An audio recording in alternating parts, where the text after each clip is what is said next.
नमस्कार दोस्तों। आज के इस वीडियो में हम निफ्टी और बैंक निफ्टी का analysis for the next 2 to 3 trading session discuss करेंगे। क्योंकि आज एक इम्पॉर्टेंट बेयर्स की डेट है।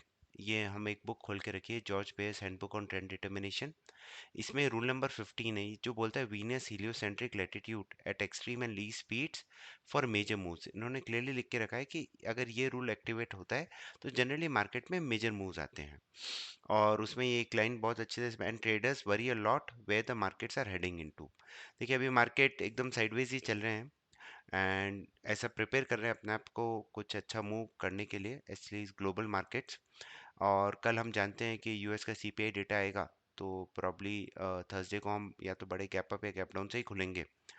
तो किस साइड मूव हो सकता है उसको हम डिस्कस करने की कोशिश करते हैं। तो सबसे पहले इस वाले रूल को हम लगाते हैं। तो इस रूल को लगाने के लिए हमें यहाँ पे जाना पड़ेगा, angles and orbit, extremum Helio latitude, Venus heliocentric latitude extremum पे मैक्सिमम या लीस्ट स्पीड, ये यहाँ पे आया था। इससे पहले यहाँ पे आया था, उसके बाद भी मार्केट में एक मेजर मूव हुआ था। इस रूल के बाद एक टॉप आउट, 2-3 दिन फिर एक अच्छी फॉल आ गई। इसके बाद लगभग मार्केट ने 1-2 दिन बाद बॉटम बना के एक अच्छी रैली दे दी। तो जनरली ये रूल आता है तो आपको एक मेजर मूव देखने को मिल सकता है। नेक्स्ट जो इम्पोर्टेंट रूल है वो है कि भाई अर्थ का मैक्सिमम डिस्टेंस, यूरेनस का मैक्सिमम डिस्टेंस अर्थ के साथ आज ही था। तो अगर मैं इधर मैक्सिमम सेलेक्ट करूं और इधर मैं यूरेनस सेलेक्ट कर लूं, तो यूरेनस एक बहुत ही इंपॉर्टेंट प्लेनेट है। ये आईटी स्टॉक्स के लिए बहुत इंपॉर्टेंट है and more importantly stock market का प्लेनेट माना जाता है वेस्टर्न एस्ट्रोलॉजी में। तो जब भी इस प्लेनेट, और एक आउटर प्लेनेट भी है, तो जनरली अगर इससे रिलेटेड कुछ भी इंपॉर्टेंट इवेंट्स होते हैं तो हमें बहुत खासकर ध्यान रखना पड़ता है।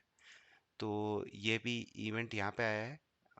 उससे पहले अगर हम देखें तो ये यहाँ पे आया, तो उसके बाद से देखिए मार्केट में एक अच्छी फॉल आई थी। और उससे भी पहले हम देखें तो यहाँ पे आया था, एकदम बॉटम बन गया नेक्स्ट दिन, फिर एक अच्छी रैली है।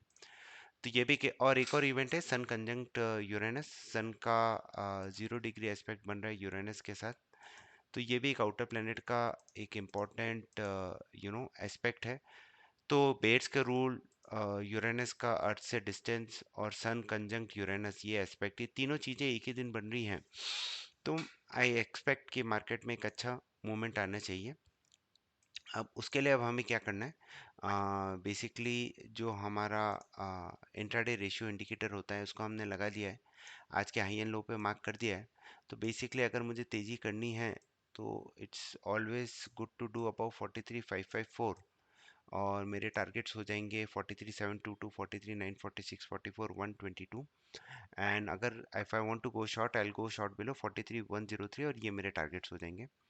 इसी तरह से निफ्टी के लिए भी हम लॉन्ग जाएंगे 18,353 के ऊपर, फॉर ए टारगेट ऑफ 18,400, 463, 518। और अगर मंथली करनी है तो 219 के नीचे जाइए, 172, 109 एंड 054। अभी बेसिकली और कल के मैं एक बार मैं इंटरडे टाइमिंग्स भी बता देता हूँ, जो हमारा इंडिकेटर बता रहे हैं।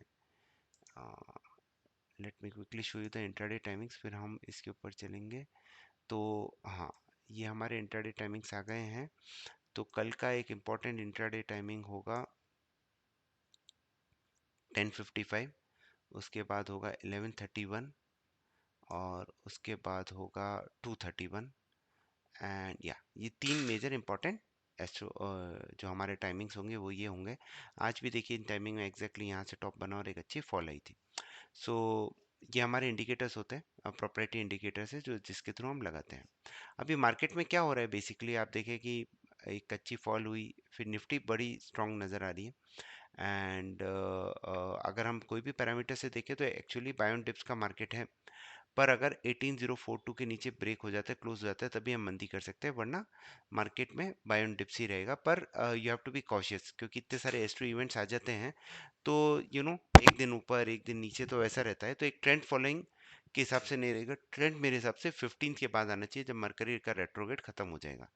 पर ये हम इंट्राडे में भी मेजर मूव्स देख सकते हैं, और जैसे ये इंडिकेटर बता रहा है एक मेजर मूव हो सकता है, सॉरी नॉट इंडिकेटर, जो ये डेट्स बता रही है, तो उसके हिसाब से हमारे लिए एक हमारे पास एक प्लान रेडी हो जाना चाहिए। देखिए एस्ट्रो का सबसे इंपॉर्टेंट तरीका क्या होता है कि हमें एक important you know change in trend वाली डेट आ जाती है, और उसके बाद हम अपने लेवल्स टेक्निकल एनालिसिस के थ्रू हम अपने लेवल्स निकाल के काम कर सकते हैं। उसी तरह से अगर मैं बैंक निफ्टी पे देखूं, तो उसमें भी कुछ खास नहीं। बैंक निफ्टी थोड़ी वीक लग रही है, क्योंकि इसने अभी तक 144 डेज का जो इसका हाई है वो ब्रेक नहीं कर पाई है, और ये फॉल आ रही है। और अभी जो लास्ट जो मेजर फॉल आई थी 1000 पॉइंट्स की, वो दिन का हाई भी अभी तक उसके ऊपर क्लोज नहीं हो पाया है। तो bank Nifty is looking weak. तो आईटी स्टॉक्स का निफ्टी को थोड़ा सपोर्ट मिल सकता है। पर अगर यूएस का CPI data, it depends a lot. तो अगर आज जो हमारे सेल के लेवल से उसके नीचे अगर हम कल क्लोज हो जाते हैं, तो मोस्टली हमें गैप डाउन ओपन मिलने के चांसेस हैं। तो जो लेवल्स दिए हैं उनका आप उसको देखिए। और अगर मैं न्यूरल फोरकास्ट पे आपको बताऊं, मैं आपको न्यूरल फोरकास्ट बताता हूँ बैंक निफ्टी का क्या नज़र आ रहा है। निफ्टी का न्यूरल फोरकास्ट है, ये भी बता रहा है कि कल एक टॉप बन सकता है, उसके बाद नेक्स्ट 2 दिन में एक अच्छी फॉल देखने को दिखाई दे रही है। ऐसा ये बोल रहा है। कि ऐसा ही होगा कि नहीं वो तो मार्केट बताएगा, पर हमारे लेवल्स, अगर जो हमारे शॉर्टिंग के लेवल्स है, सेल बिलो के लेवल्स, अगर उसके नीचे मार्केट आ जाता है तो हमें कॉशियस हो जाना चाहिए मार्केट पे। तो या that's about it. 3 astro dates है, तो कल का हाइज एंड लोज बहुत ज़्यादा इंपॉर्टेंट रहेंगे, और देखते हैं मार्केट क्या करता है। Stay disciplined. Thank you very much.